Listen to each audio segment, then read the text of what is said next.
Hello, ladies and gentlemen. It's Tuesday, March 15th, 2016. Thank you so much for tuning into the first episode of Jim Makes a Cartoon. This is Jim, and I'm making a cartoon. For those of you who have been here for a while, this is going to basically be the same blog as Cardoodle, but the name's been changed because I feel like it wasn't obvious to people who maybe were just scrolling through the news feeds what Cardoodle was. I kind of like the old name. It's pretty creative because I was making cartoons and kind of doodling around and just talking about random stuff. And it's the name that my wife came up with, and she's kind of glaring at me right now. She says that I should call it Jim Gets a Divorce. But anyway, it's really good to be back. It's been about 3 months since the last cartoon posted. That was A Dad Joke Christmas back in December. And I started things off last Friday with a new series called Dictator Cat. If you haven't seen that yet, you can click on the letter I in the upper right hand corner to check it out. There will also be additional links at the end of the video and in the description. So let's see what's gone on the past few months. A lot of it was spent developing Dictator Cat. Winter came and went in the space of about 3 weeks because that's what it does here in Georgia. It actually snowed not one, but 2 times in the space of about 2 weeks. The first time, of course, as is tradition, everything shut down and I got out of work early. So what I'm working on right now is the design for the main character, Supreme Leader Strudel. The idea for Dictator Cat actually came from a couple of conversations my wife and I had. There was a particular night where one of our cats named Maddie, who actually provides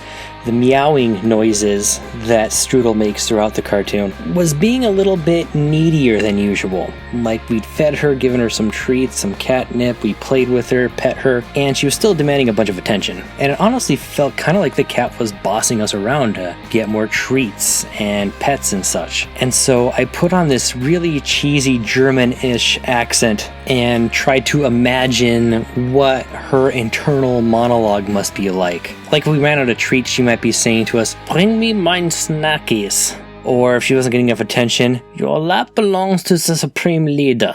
And then Carol and I basically went back and forth with different kind of funny monologues that Maddie might have. And that became the concept behind Dictator Cat. So this was around November-ish or December. And so I thought this might make a good series for the following year. But with the holidays coming up at the time, I knew I would not be able to design whole new characters and sets and models and everything by January. So that's why I had that 3-month absence. I immediately started sketching character designs and trying to figure out what I wanted the animal to look like and what I wanted the people to look like, figuring out what kind of voice the cat should have. And I actually started storyboarding the cartoon before the character designs were even done, because I wanted to have scripts and actions ready so I'd be able to get back on a monthly routine. And so I'm pretty sure I'm on some kind of FBI watch list at this point, because I started researching dictators and different things that they would do and uniforms they'd wear and so forth to help develop the character a little more.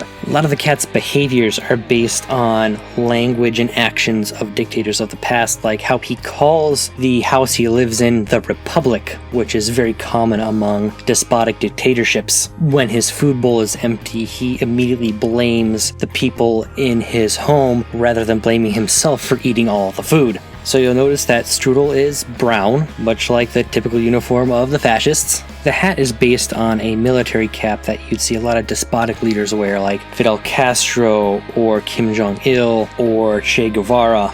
And of course, the red paw print is because a lot of communist regimes use the color red, and the font design is very similar to what the USSR used in a lot of its propaganda posters. And of course, I ended up going with a German accent because, well, I shouldn't really have to go into that. In fact, one concept title for the show was originally going to be Mein Cat, but I thought that was a bit too dark. I didn't want to go too far on the Nazi symbolism there, lest anybody get confused about what this series is actually supposed to be about. Like, it's really just supposed to be about a cat who has an overactive imagination and maybe saw a World War II documentary on TV and now thinks he's in charge of the whole world. So in case you can't tell, I'm pretty excited about this series. So let's talk a little bit about the character model. This model is obviously a little bit more complex than the previous ones I've done, which have more or less usually been stick figures. And so because I was still kind of experimenting with this, Strudel doesn't move as much as some other characters in previous cartoons. And as I work more and more with this model and this style of art, I'm hoping to add a little more action to it. Speaking of actions, a lot of the Supreme Leader's movements are based on the use of smart bones. And if you're not familiar, smart bones in Anime Studio are kind of like little levers that will allow you to move multiple points at once or make adjustments to your character by just moving one single lever on your screen. And having used them quite a bit, I feel like I've kind of started to discover the weaknesses in smart bones. Like, for example, if you use a smart bone to move a layer and then you try to move that bone manually later on, it often completely messes up the way your character looks. Another thing I noticed is that if you make the action too complicated, it can make the animation very jerky. I actually had to simplify a few of the actions, like when Strudel rotates his head in the beginning of the cartoon when he's observing his territory. The original action had his head not really even moving, just kind of switching from frame to frame very slowly, so it was very jerky. So I'm gonna have to work on this model a little bit more, but otherwise I'm pretty happy about it. I've gotten some pretty good feedback. For example, Space Alien Hula Bunny Chronicles said he might be better than most of the US presidential candidates, which I thought was pretty funny.